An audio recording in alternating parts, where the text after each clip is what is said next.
C.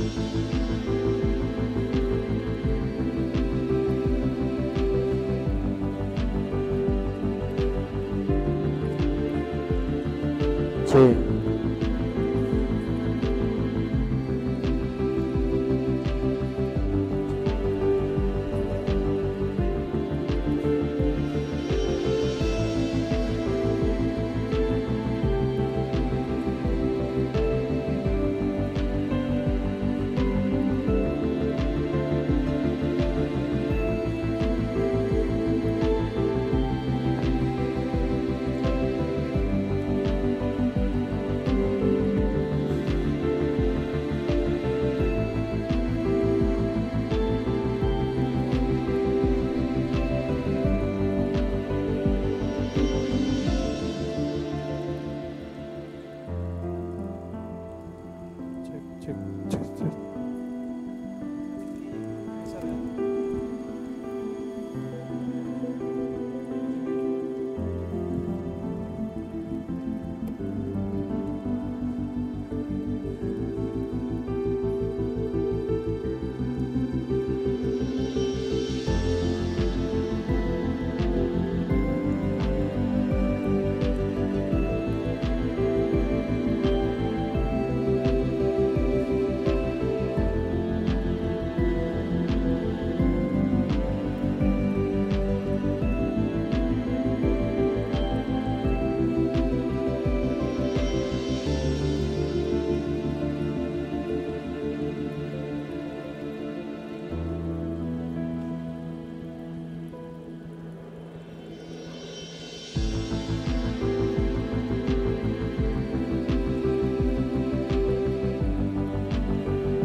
Apakah saudara masih mengingat kisah perjalanan ke Emmaus dalam Alkitab?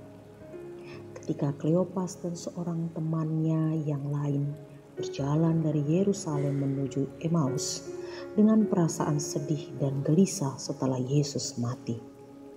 Namun di tengah perjalanan itu Yesus hadir dan berjalan bersama mereka. Ketika itu Yesus mendengar seluruh keluh kesah mereka sepanjang perjalanan itu. Tetapi sayangnya mereka tidak menyadari bahwa ada Yesus yang berjalan bersama dengan mereka sampai menuju Emmaus. Kedua murid itu baru tersadar ketika Yesus mengambil roti dan memecah-mecah roti serta mengucapkan berkat. Yesus Sang Guru Agung sesungguhnya senantiasa hadir dalam perjalanan hidup kita. Namun acap kali kita sulit mengalami dan merasakan kehadirannya. Kekhawatiran, ketakutan, dan kekecewaan menguasai hati kita bersama dengan lika-liku perjalanan hidup yang kita lalui. Kisah perjalanan ke Emmaus menjadi landasan dasar dari sebuah metode doa yang dikenal dengan doa labirin. Doa labirin merupakan suatu metode doa yang mengajak umat untuk menyelusuri sebuah labirin sambil berdoa dan bercakap-cakap dengan Allah. Labirin menjadi tanda akan perjalanan hidup yang tidak selalu lurus dan mulus, kadang berliku, kadang berputar-putar. Tetapi bagaimanapun dalam setiap peristiwa hidup, kita diajak untuk menemukan dan mengalami kehadiran Allah sebagai pusat dari kehidupan kita sebagai orang percaya. Karena itu, doa labirin akan membawa kita pada titik pusat sebagai penanda akan perjumpaan dengan Allah Sang Pemilik kehidupan. Dalam perenungan Sabtu Sunyi, Panitia Masa Raya Paskah mengundang Bapak Ibu Saudara untuk berefleksi bersama dengan metode doa labirin. Bagaimana melakukan doa labirin? Pertama, persiapkan diri dengan baik untuk menghadap Tuhan dalam percakapan pribadi atau doa. Bercakap-cakaplah dengan Tuhan lewat doa atau dapat juga dengan menyatakan kata-kata yang berdasarkan firman Tuhan seperti Tuhan kasihanilah aku. Terima kasih untuk berkat kasih sayang-Mu. Tuhan penolongku yang setia. Tuhan Yesus baik. Dan lain sebagainya yang menggambarkan perasaan dan pengalaman Anda bersama Tuhan. Kedua, berjalanlah melalui jalur labirin terus sampai menuju pusatnya. Ikuti jalannya, berjalanlah dengan nyaman. Jika berpapasan dengan peserta lain atau ingin mendahului, keluarlah dari jalur lalu kembali lagi ke dalam jalur yang sedang kita tempuh. Jika ingin berhenti dan terasa lelah, silakan berhenti sejenak, lalu melanjutkan perjalanan kembali. Ketiga, berdoalah di pusat labirin. Naikkan doa-doa saudara. Jika sudah di pusat labirin, gunakan waktu berdoa secukupnya, sehingga bisa bergantian dengan peserta lainnya. Keempat, keluarlah dari pusat labirin dan tempuhlah kembali perjalanan menuju titik awal dengan menghayati bahwa kita akan memasuki kehidupan kita bersama dengan Tuhan. Kelima, dalam menempuh perjalanan itu, tidak ada jalan yang benar atau salah, dan tidak ada yang menilainya. Sekalipun labirin ini sederhana, jika tersesat, jangan kecil hati, sebab Tuhan menyertai perjalanan kita. Berusahalah untuk terus menempuh jalan itu dan nikmati perjalanan dengan Tuhan. Selamat mengalami perjalanan bersama Tuhan melalui metode doa labirin. Tuhan memberkati.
Shalom.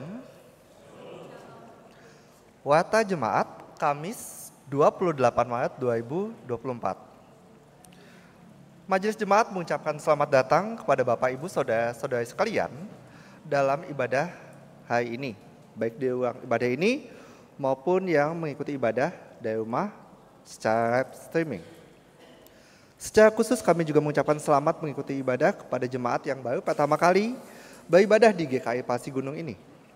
Bagi saudara yang ingin mendapat informasi dan pelayanan lebih lanjut, dapat menghubungi sekretariat gereja di setiap hari kerja pukul 9.00 sampai 17.00. Kebaktian Kamis Putih saat ini akan dilaksanakan secara hybrid yang akan dilayani oleh Pendeta Johannes Immanuel Tuaidan.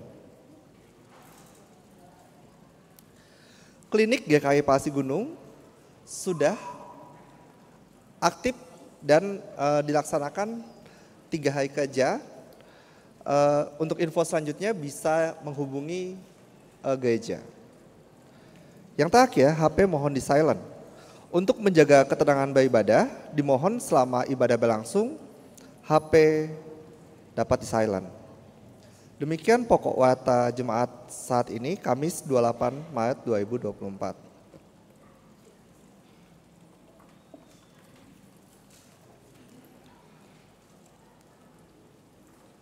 Umat diundang untuk bangkit berdiri.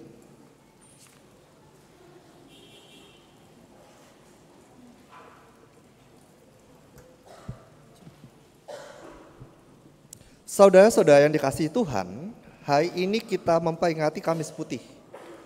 Malam yang sangat berkesan antara Yesus dan murid-muridnya. Para murid memiliki kesempatan untuk makan pajamuan Paskah bersama Yesus. Sekaligus mendapat perintah baru untuk saling mengasihi. Tetapi malam itu juga menjadi malam yang kelam dan mencekam. Karena tidak lama lagi Yesus sang terang itu akan ditangkap untuk disalibkan. Untuk mengenang peristiwa tersebut, mari kita memusatkan perhatian kita dengan berbalas-balasan menyatakan firman Tuhan yang terdapat dalam Yesaya 55 ayat 6 sampai 7a. Carilah Tuhan selama ia berkenan ditemui. Baiklah orang fasik meninggalkan jalannya. Baiklah ia kembali kepada Tuhan.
Ibadah Kamis Putih ini kita awali dengan keyakinan bahwa pertolongan kita adalah dari Tuhan yang menciptakan langit dan bumi.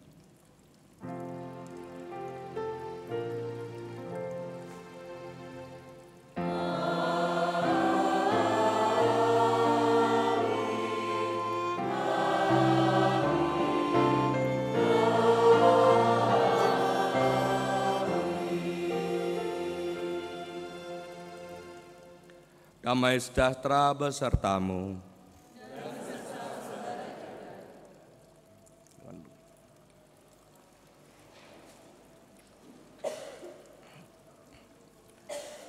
Umat yang terkasih, ibadah Kamis Putih malam ini akan kita ikuti melalui ritus Tenebrae. Ritus Tenebrae yang berarti bayang-bayang, mengajak kita untuk mengenang kegelapan-kegelapan dalam peristiwa penyaliban Kristus bersama dengan tokoh-tokoh Alkitab yang hadir dan turut melangkah di jalan kesengsaraan, seperti Yesus membasuh kaki para murid di malam terakhir sebelum penyaliban. Mengenangkan ini pun mengundang kita untuk membasuh dan membersihkan diri dari sikap-sikap hidup yang menunjukkan keberdosaan, bahwa keberdosaan dan membuat Yesus tersalib kembali. Marilah kita menyambut undangan ini dengan hati yang terbuka untuk dibasuh dan dipulihkan oleh Tuhan, sehingga kita mampu menunjukkan cinta kita yang tulus dan murni kepadanya.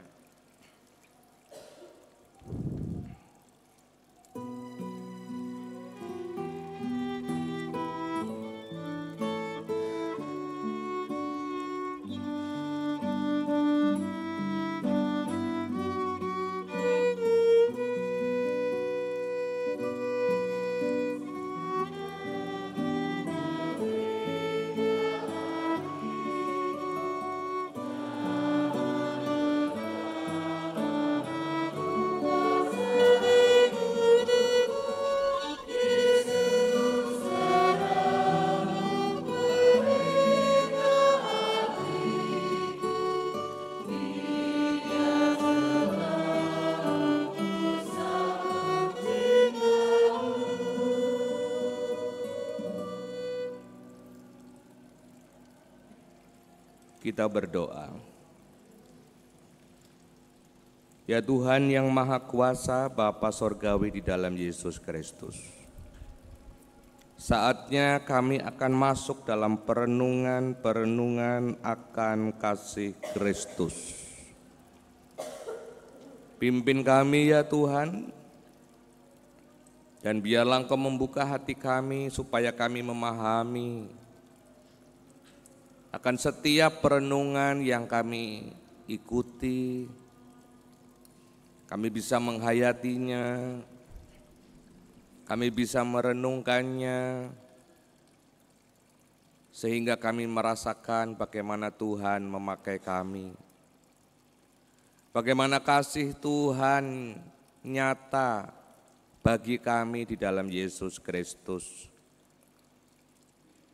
Pimpinlah kami Tuhan dalam memasuki setiap perenungan yang akan kami hayati saat ini. Kami berdoa di dalam nama Tuhan Yesus Kristus. Amin.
Saudara, tidak semua kita bersih. Yudas Iskariot kotor hatinya. Tetapi bukan hanya dia, Petrus juga. Murid-murid lain juga begitu. Juga dengan saudara dan saya. Kita kotor. Ketika menyadari para murid berada dalam kondisi tidak bersih, Yesus tidak menyuruh mereka membersihkan diri, menghakimi, apalagi menghukum mereka. Sebaliknya, Yesus malah menanggalkan jubahnya, merendah dan membasuh kaki para muridnya sebagai simbol pembersihan, simbol pemulihan, dan penyucian. Sekaligus juga simbol pelayanan yang muncul dari kasihnya kepada para murid dan kerelaannya untuk berkorban. Saudara, pembersihan dan pemulihan dapat dimulai dari yang terlihat, seperti membersihkan diri kita secara fisik, dan pada saat yang sama kita juga memulihkan diri dengan belajar mengampuni diri sendiri dan sesama. Pertanyaannya, apakah saudara menyadari ketidakbersihan diri saudara, atau sebaliknya saudara merasa diri saudara bersih? Apakah saudara menyadari bahwa kita bisa menjadi bersih bukan karena kemampuan diri sendiri untuk hidup kudus, bukan karena kerohanian saudara, melainkan semata-mata karena penyucian dan pemulihan yang adalah lambang cinta dari Kristus. Bagaimana sikap saudara terhadap orang lain yang saudara anggap belum bersih? Apakah saudara menghakimi atau belajar memahami dan menolong mereka untuk memahami pemulihan dari Tuhan?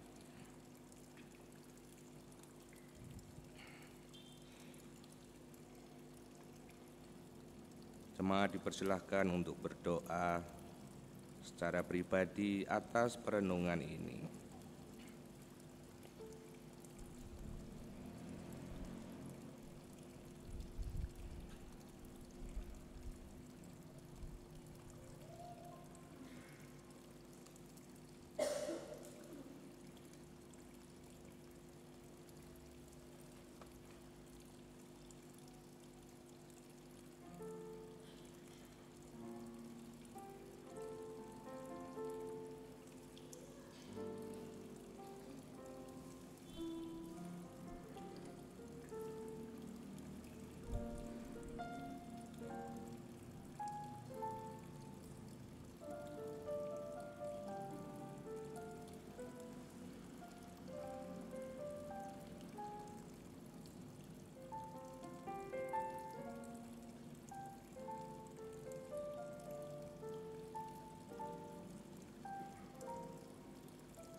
membasuh kaki mereka, ia mengenakan pakaiannya dan kembali ke tempatnya.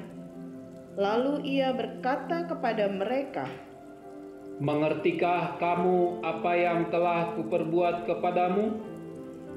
Kamu menyebut aku guru dan Tuhan, dan katamu itu tepat, sebab memang akulah guru dan Tuhan.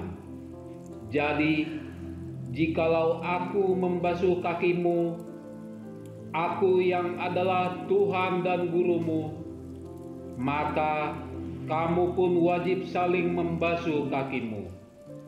Sebab aku telah memberikan suatu teladan kepada kamu, supaya kamu juga berbuat sama seperti yang telah kuperbuat kepadamu. Aku berkata kepadamu, sesungguhnya seorang hamba tidaklah lebih tinggi daripada tuannya, ataupun seorang utusan daripada dia yang mengutusnya. Jikalau kamu tahu semua ini, maka berbahagialah kamu jika kamu melakukannya.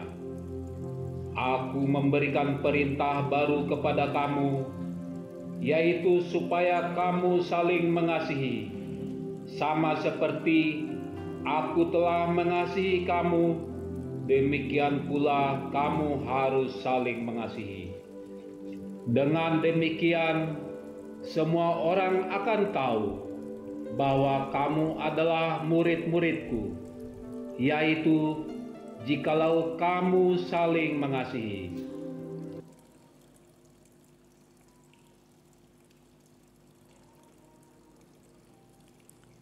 Saudara yang dikasihi oleh Yesus Kristus, perintah untuk saling mengasihi bukanlah perintah baru. Perintah itu sudah ada dalam hukum Taurat. Jika demikian, apa yang baru? Kualitasnya. Yesus meminta para murid, termasuk saudara dan saya, untuk saling mengasihi sama seperti Yesus mengasihi para murid-muridnya. Kasih yang ditunjukkan Yesus adalah kasih yang nyata dalam tindakan, bukan sekedar ucapan "aku mengasihimu", bukan juga soal perasaan. Bagi Yesus, mengasihi berarti merendahkan diri, memandang orang lain lebih utama, lebih penting dari diri sendiri. Mengasihi berarti menanggalkan kepentingan diri demi melayani sesama. Kasih kepada mereka yang lemah, yang dianggap tak pantas untuk menerimanya. Pertanyaannya, seberapa besar kasih saudara kepada pasangan, kepada keluarga, kepada sesama di sekitar saudara? Apakah saudara rela berkorban demi kebaikan dan keselamatan sesama di antara saudara? Apakah saudara bersedia menolong dan memulihkan mereka yang terluka atau yang melukai saudara?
Yesus sangat terharu, lalu bersaksi, Aku berkata kepadamu, sesungguhnya seorang di antara kamu akan menyerahkan aku. Murid-murid itu memandang seorang kepada yang lain. Mereka ragu-ragu, siapa yang dimaksudkannya? Seorang di antara murid Yesus, yaitu murid yang dikasihinya, bersandar dekat kepadanya di sebelah kanannya. Kepada murid itu, Simon Petrus memberi isyarat dan berkata, Tanyalah, siapa yang dimaksudkannya? Tuhan, siapakah itu? Dialah itu yang kepadanya aku akan memberikan roti sesudah aku mencelupkannya. Sesudah berkata demikian, Yesus mengambil roti, mencelupkannya, dan memberikannya kepada Yudas, anak Simon Iskariot. Dan sesudah Yudas menerima roti itu, ia kerasukan iblis. Maka Yesus berkata kepadanya, Apa yang hendak kau perbuat, perbuatlah dengan segera. tidak ada seorang pun dari mereka yang duduk makan itu mengerti apa maksud Yesus mengatakan itu kepada Yudas. Karena Yudas memegang kas, ada yang menyangka bahwa Yesus menyuruh dia untuk membeli apa-apa yang perlu untuk perayaan itu, atau memberi apa-apa kepada orang miskin. Yudas mengambil roti itu, lalu segera pergi. Pada waktu itu, hari sudah malam. Lalu Simon Petrus berkata kepada Yesus, Tuhan, kemanakah engkau akan pergi? Ke tempat aku pergi, engkau tidak dapat mengikuti aku sekarang, tetapi kelak engkau akan mengikuti aku. Tuhan, mengapa aku tidak dapat mengikuti engkau sekarang? Aku akan memberikan nyawaku bagimu. Nyawamu akan engkau berikan bagiku? Sesungguhnya aku berkata kepadamu, sebelum ayam berkokok, engkau telah menyangkal aku 3 kali.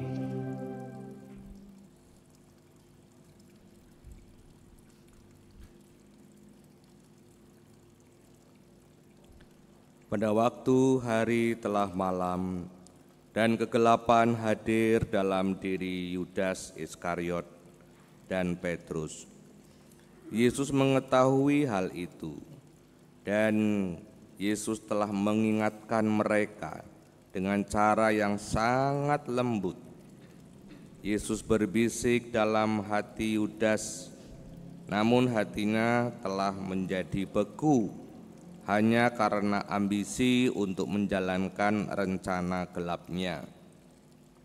Yesus mengingatkan Petrus, namun percaya diri yang teramat besar membuat dia menyepelekan apa yang dikatakan Yesus. Kegelapan kadang juga bisa datang dalam diri kita ketika kita mencoba untuk melakukan agar yang salah. Seringkali Yesus berbicara untuk menegur kita, namun hati kita ikut membeku karena ambisi. Pertanyaannya, apakah ada hal-hal yang saudara rencanakan dan lakukan yang sebenarnya saudara tahu hal itu tidak sesuai dengan kehendak Allah? Apakah saudara menyadari teguran dan bisikan Tuhan dalam diri saudara selama ini? Apakah saudara bersedia ditegur dan bersedia berubah dengan sukarela dan dalam sukacita? Doa hening untuk perenungan ini.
Setelah Yesus mengatakan semuanya itu, keluarlah ia dari situ bersama-sama dengan murid-muridnya, dan mereka pergi ke seberang sungai Kidron. Di situ ada sebuah taman, dan ia masuk ke taman itu bersama-sama dengan murid-muridnya. Maka datanglah Yudas ke situ dengan sepasukan prajurit dan penjaga-penjaga bait Allah yang disuruh oleh imam-imam kepala dan orang-orang Farisi, lengkap dengan lentera, suluh, dan senjata. Maka Yesus yang tahu apa yang akan menimpa dirinya, maju ke depan dan berkata kepada mereka, "Siapakah yang kamu cari?" Yesus dari Nazaret. "Akulah dia." Saat itu mundurlah mereka dan jatuh ke tanah. Maka Yesus bertanya pula, "Siapakah yang kamu cari?" Yesus dari Nazaret. "Telah kukatakan kepadamu, akulah dia. Jika aku yang kamu cari, biarkanlah mereka ini pergi." Lalu Simon Petrus yang memegang pedang menghunus pedang itu dan meletakkannya pada hamba imam besar dan memutuskan telinga kanannya. Nama hamba itu Malkus.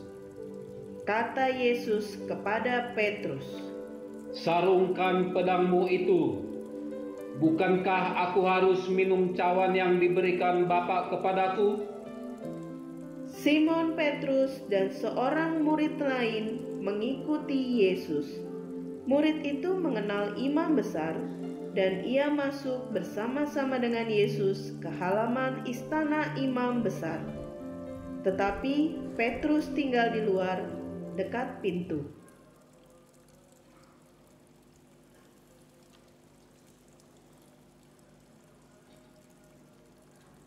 Cari aman. Itulah yang membuat Petrus dan Yudas mengkhianati Yesus.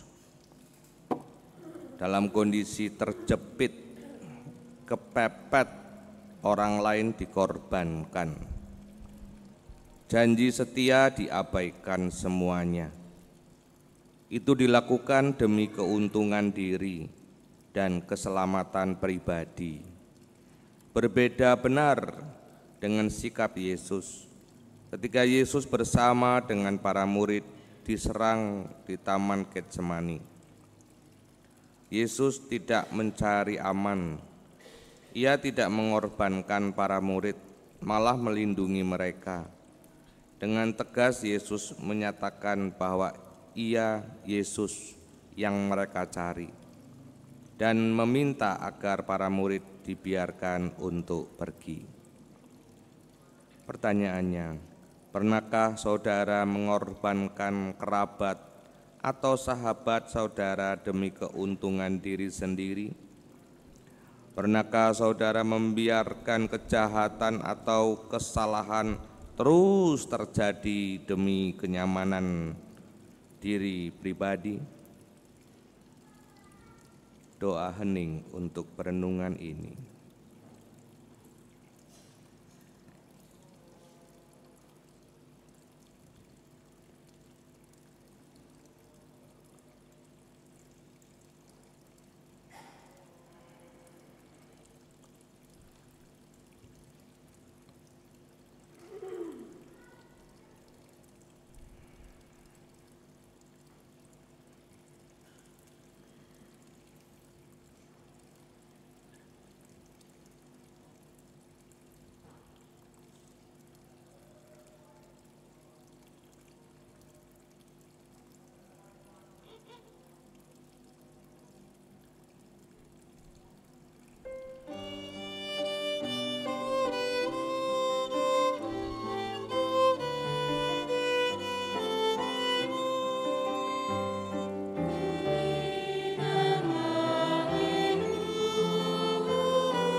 pemimpin yang revolusioner melawan pemerintahan Romawi,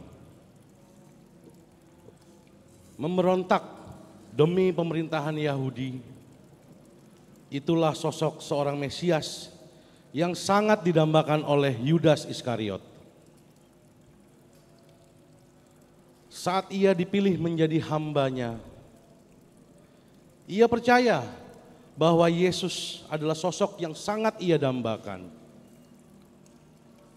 Bahkan pikirnya menyerahkan Yesus adalah suatu hal yang menjadi jalan untuk mewujudkan keinginannya, yakni sebuah keuntungan. Hanya dengan harga 30 perak saja ia sepakati demi memaksakan kehendaknya itu.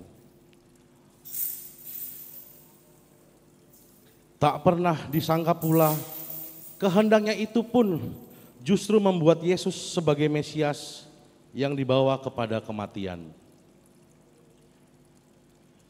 Penyesalan pun datang terlambat dan Yudas pun berkata, "Aku telah berdosa karena menyerahkan darah orang yang tak bersalah."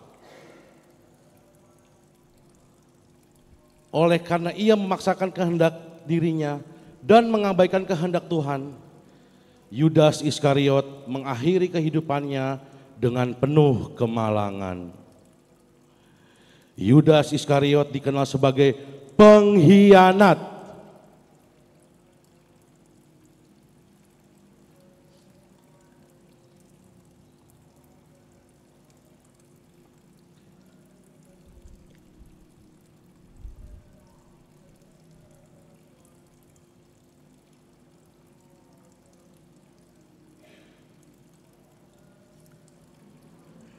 Pernahkah saudara memaksakan kehendak kepada Tuhan dan mengabaikan apa yang menjadi rencana Tuhan buat hidup saudara? Jauhkanlah segala pikiran dan rancangan yang tidak sesuai dengan kehendak Allah. Matikanlah segala keinginan yang membuat orang lain terluka, terlebih hati Tuhan. Ujilah hati dan pikiran saudara. Apakah masih ada rasa cinta yang tulus bagi Tuhan? Cintanya yang tidak akan pernah tergantikan oleh siapa dan apapun. Doa hening untuk perenungan ini.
orang mengenalnya sebagai batu karang.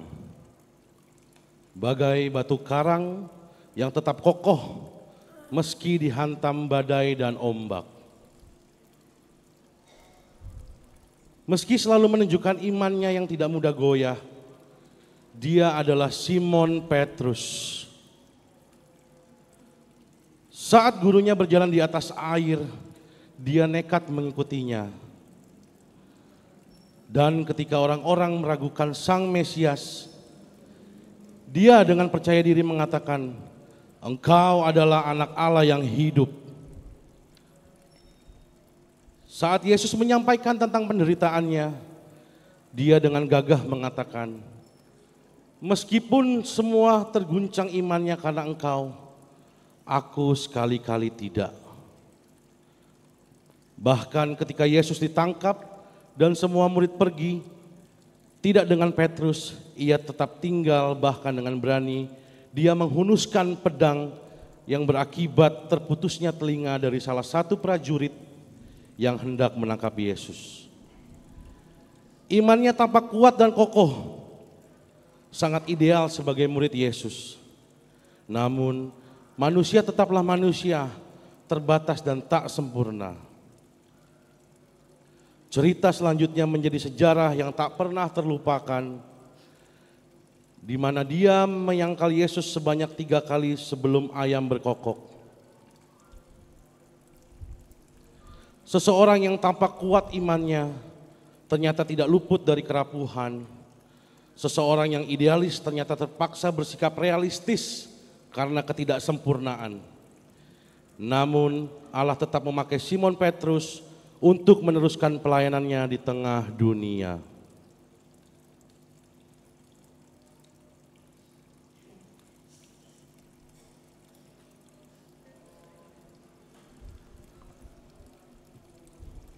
Pernahkah saudara lelah melihat kenyataan kehidupan sehingga hampir berputus asa? Mungkin awalnya saudara merasa akan kuat, namun pada kenyataannya saudara tidak sekuat yang saudara pikirkan. Pernahkah saudara merasa berputus asa ketika belum sempurna untuk mencintai Tuhan? Atau merasa gagal dalam menjauhkan diri dari dosa-dosa? Apakah saudara masih akan menyombongkan diri atau gengsi mengakui akan segala keterbatasan kita?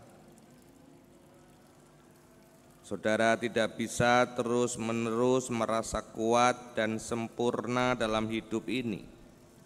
Namun percayalah, Tuhan sanggup mencintai dan mengasihi kita dalam keadaan apapun kondisi kehidupan kita. Karena itu tetaplah hidup dalam iman, karena hidup beriman bukan persoalan selalu yang ideal dan sempurna yang kita lakukan atau tunjukkan. Tetapi apakah kita mau merendahkan hati kita di hadapannya? Karena pada kenyataannya cinta Tuhanlah yang membuat kita mampu melalui kehidupan ini. Doa hening atas perenungan ini.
Saudaraku, kita masuk di dalam proses pembasuhan kaki. Proses pembasuhan kaki bukan hanya simbol akan kerendahan hati seperti yang ditunjukkan Kristus, tetapi juga harus menjadi kegiatan nyata dalam kehidupan beriman kita, yang harus siap memberi diri kita untuk siap melayani siapapun yang membutuhkan pelayanan kasih dari kita. Jemaat yang sudah ditunjuk untuk mewakili dalam pembasuhan kaki ini dimohon untuk maju ke depan dan menempati tempat yang telah disediakan.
Saudara-saudara, tadi kita telah melihat memasuki perenungan demi perenungan, dan kita juga telah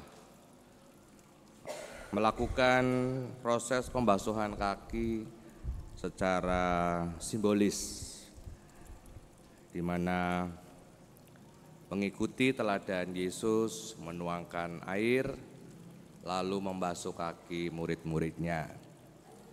Nah, semoga simbol ini tidak hanya berhenti pada simbol, tetapi juga bisa kita lakukan dalam hidup sehari-hari, supaya kita juga bisa menuang air.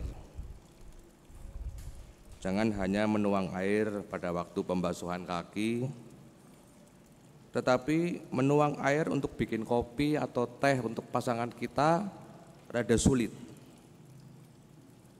Atau menuang air untuk mandi air hangat keluarga kita banyak alasan. Semoga ini tidak menjadi sebuah simbol saja, tetapi ini bisa menjadi kekuatan kita untuk melayani dengan tulus orang-orang yang kita cintai. Ketika kita melayani Tuhan, tetapi juga kita melayani keluarga kita dan orang-orang yang kita cintai. Mari kita berdoa. Ya Bapa di dalam surga, Bapa dalam Yesus Kristus, terima kasih kalau kami boleh mendapatkan kesempatan untuk menghayati di hari Kamis putih ini, di hari di mana kerendahan hati yang diteladankan oleh Yesus sebagai keteladanan terakhir sebelum Yesus wafat di kayu salib, di mana kami boleh saling melayani, di mana Yesus merendahkan diri, menuang air, serta membasuh kaki. Maka biarlah kami juga melayani saudara-saudara kami, mulai dari keluarga kami. Kami dengan sukacita menuang air untuk secangkir kopi atau teh untuk pasangan kami, untuk anak-anak kami, untuk orang tua kami. Kami juga dengan sukacita menuang air dan mungkin untuk mandi air hangat bagi keluarga kami. Dengan tulus, dengan sukacita, dengan gembira, sebagai bentuk kami melakukan suatu pelayanan yang disimbolkan dengan pembasuhan kaki. Oh Tuhan, pimpinlah kami, karena tidak mudah untuk kami melakukannya dalam kehidupan yang nyata. Kami hanya bisa berucap, kami hanya bisa melakukan simbol-simbol, tetapi begitu kami masuk dalam kehidupan yang nyata, maka seringkali kami tidak mampu, bahkan banyak alasan. Tuhan, tolong Tuhan kuatkan kami, untuk kami boleh memelihara apa yang sudah Tuhan teladankan. Seperti kami juga terus memelihara tradisi pembasuhan kaki. Kami terus memelihara tradisi ini, tapi dalam kehidupan nyata kami pura-pura tidak tahu dan lupa. Semoga apa yang kami lakukan ini tidak hanya sekedar tradisi yang kami pertahankan, tetapi juga kami sungguh-sungguh mewujud nyatakan dalam kehidupan nyata kami, baik di rumah, di tengah keluarga, tengah-tengah pelayanan kami, bahkan dalam pekerjaan kami. Oh Tuhan, terima kasih. Kami boleh diajak untuk menghayati apa yang telah Tuhan teladankan dalam Yesus Kristus. Terima kasih Tuhan. Saat ini kami juga berdoa untuk saudara-saudara kami yang dirawat di rumah sakit, baik itu Ibu Batseba maupun juga Ibu Supatmi atau Ibu Pratekto, Ibu Batseba di Rumah Sakit Tugu Ibu dan Ibu Pratekto atau Ibu Supatmi di Rumah Sakit Pasar Rebo. Kiranya Tuhan memberi kekuatan dan pemulihan.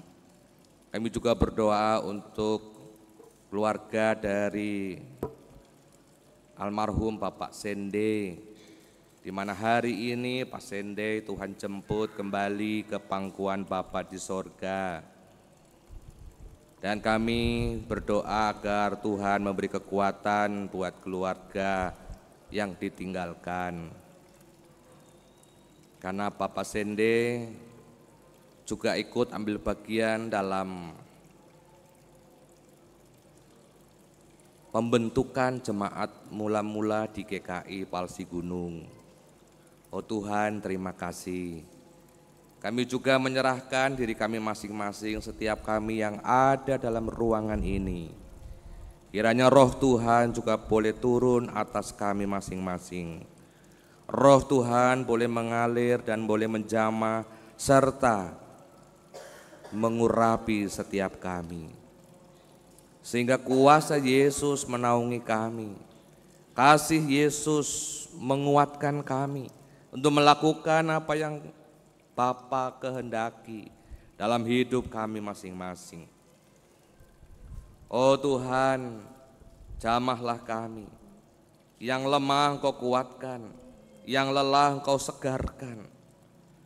Yang dalam pergumulan-pergumulan Engkau tuntun, Engkau beri jalan keluar, Engkau yang membuka jalan, Engkau yang menyediakan, dan Engkau yang menguatkan serta meneguhkan kami untuk melakukan dan berjalan terus dalam kehidupan kami, merasakan dan menghayati kasih Tuhan di dalam Kristus. Terima kasih Bapa di sorga, terima kasih. Kami menyerahkan penghayatan kami selanjutnya, sebab setelah hari ini, besok, kiranya Tuhan menyiapkan hati kami untuk menghayati apa yang akan terjadi besok. Oh Tuhan, terima kasih. Inilah doa kami yang kami boleh naikkan kepadamu. Di dalam nama Tuhan Yesus Kristus. Amin.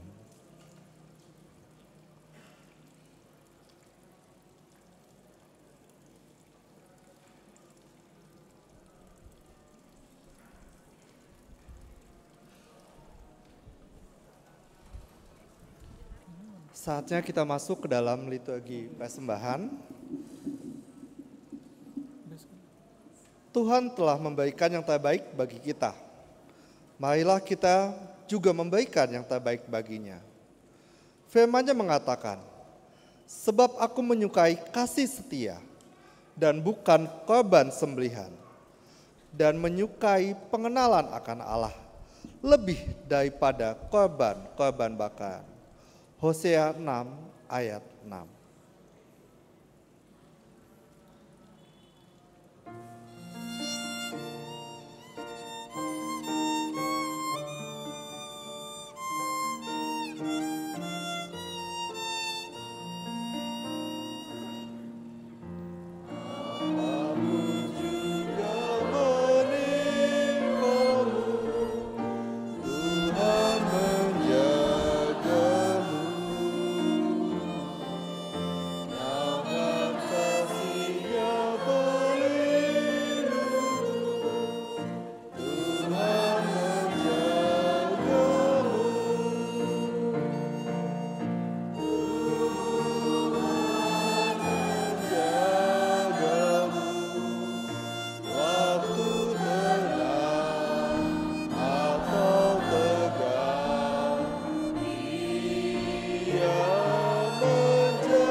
Jemaat diundang untuk bangkit berdiri.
Mari kita bersatu dalam doa.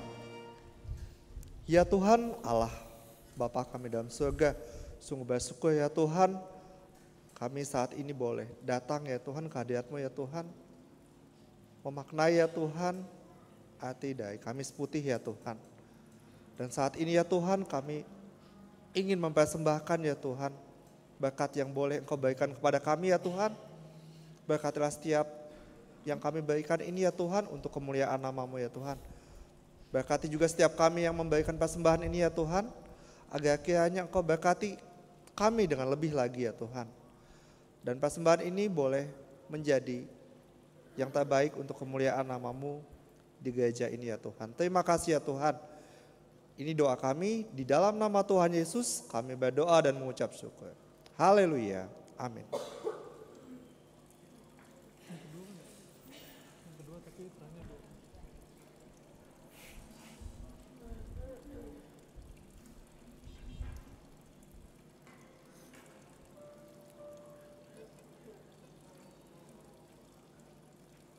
Pujian pengutusan akan kita nyanyikan secara bergantian. Ayat yang kedua oleh wanita, ayat ketiga oleh pria, dan ayat yang keempat bersama-sama.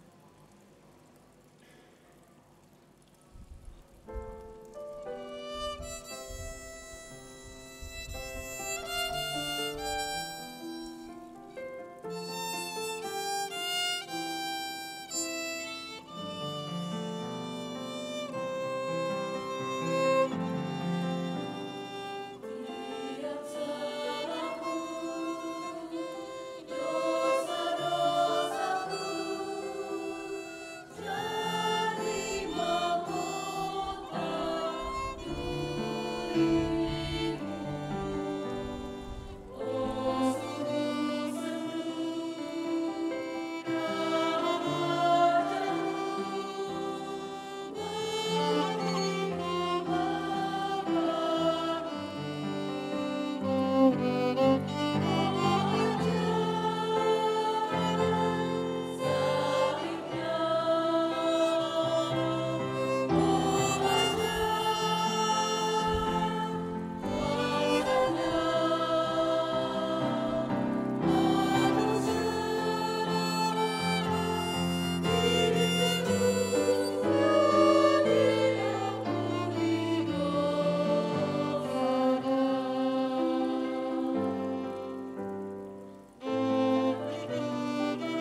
Saudara-saudara, pulanglah dengan damai sejahtera dan terimalah berkat Tuhan.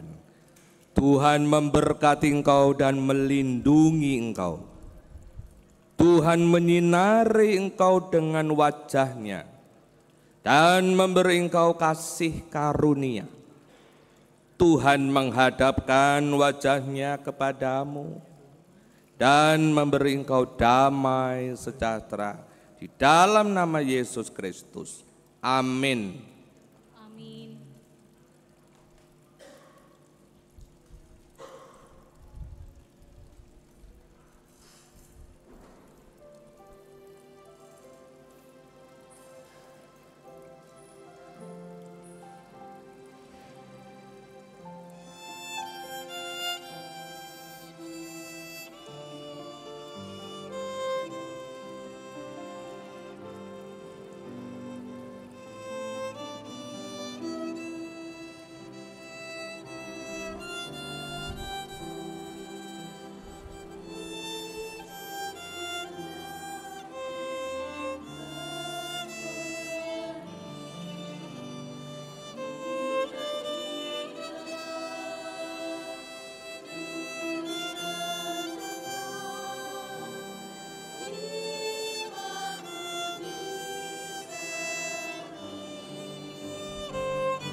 sebentar ini. Yang akan berdiri. Yuk. Ambil sekarang. Taruh situ. Tahu sih. Selamat Kamis, putih. Ini. Johnny Jo. Selamat Kamis putih. Semuanya. Ini hari pegel sedunia, guys.